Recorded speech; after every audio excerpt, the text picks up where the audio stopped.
Halo, selamat datang kembali di kuliah operasi perpindahan kalor. Setelah membahas perpindahan kalor dalam kondisi tunak alias steady, kini kita membahas perpindahan kalor dalam kondisi transien. Saya beri nama konduksi transien plus karena di modul ini kita juga akan membahas sedikit mengenai konveksi. Mari kita tinjau contoh kasus yang sederhana, yaitu konduksi pada dinding datar. Dinding memiliki temperatur yang berbeda pada dua titik, sehingga panas mengalir antara keduanya. Nah, dalam kondisi tunak, temperatur kedua titik ini selalu bernilai tetap. Akibatnya, fluks panas yang berpindah juga tetap terhadap waktu. Yang berbeda adalah temperatur pada setiap titik posisi. Namun, apa yang akan terjadi jika salah satu titik ini tiba-tiba mengalami perubahan temperatur? Fluks panas akan berubah terhadap waktu karena delta temperaturnya pun berubah terhadap waktu. Temperatur kini bukan hanya fungsi dari posisi, namun juga fungsi terhadap waktu. Inilah yang disebut dengan konduksi transien. Kondisi ini terjadi beberapa saat hingga akhirnya sistem kembali dalam kondisi tunak yang baru. Aplikasinya dalam rekayasa proses banyak sekali. Misalnya, jika kamu memiliki reaktor yang bekerja secara batch, kamu perlu memperhitungkan waktu yang dibutuhkan untuk memanaskan umpan menuju suhu reaksi. Lama pemanasan dapat berdampak pada jumlah run yang dapat dilakukan per hari, sehingga mempengaruhi produktivitas pabrik. Jika terlalu lama, bisa jadi dibutuhkan temperatur pemanasan yang lebih tinggi. Kasus transien lainnya adalah menentukan waktu yang dibutuhkan untuk sterilisasi produk pangan, atau waktu yang dibutuhkan untuk memanaskan produk logam, dan lain sebagainya. Bagaimana cara menentukan laju panas pada konduksi transien? Dalam kondisi tunak, kita menggunakan persamaan Fourier. Persamaan ini menggambarkan adanya perbedaan nilai temperatur pada setiap nilai di sumbu X.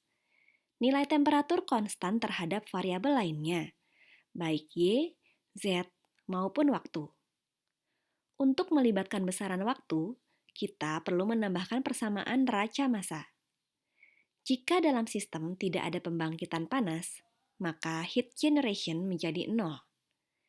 Jika delta X mendekati 0, persamaan dapat kita susun ulang menjadi persamaan diferensial orde 2 untuk temperatur terhadap X berikut. Tampaknya mulai rumit ya. Tenang dulu, kita akan menggunakan pendekatan yang cukup sederhana.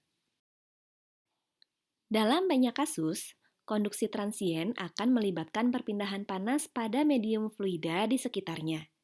Sehingga selain konduksi, di modul ini kita pun akan membahas sedikit tentang konveksi. Untuk fenomena konveksi, fluks panas didefinisikan sebagai beda temperatur dikalikan koefisien film perpindahan panas atau H. Apa itu film? Film adalah lapisan fluida yang mengalami kontak dengan benda padat. Hambatan terbesar konveksi berada pada lapisan film ini, sehingga laju panas pada konveksi ditentukan oleh nilai H. Oh ya, satu istilah lagi.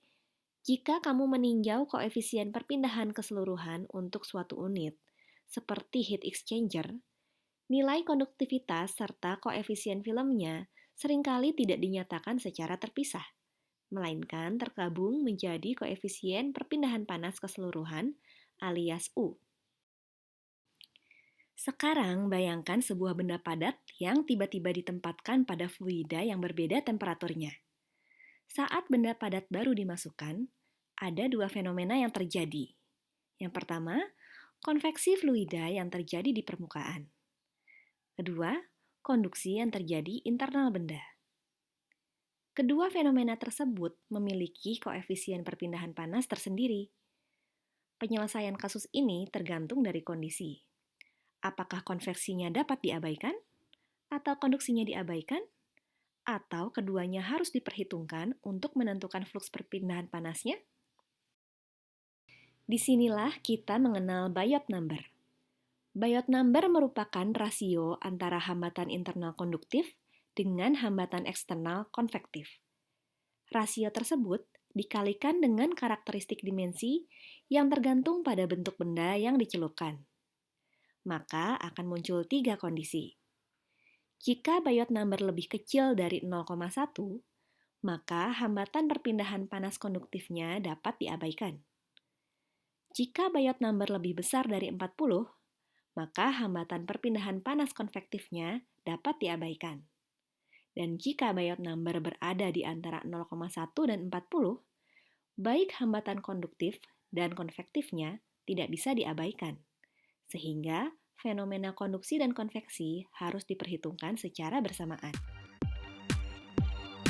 Oke, di segmen video berikutnya kita akan membahas masing-masing kasus ya.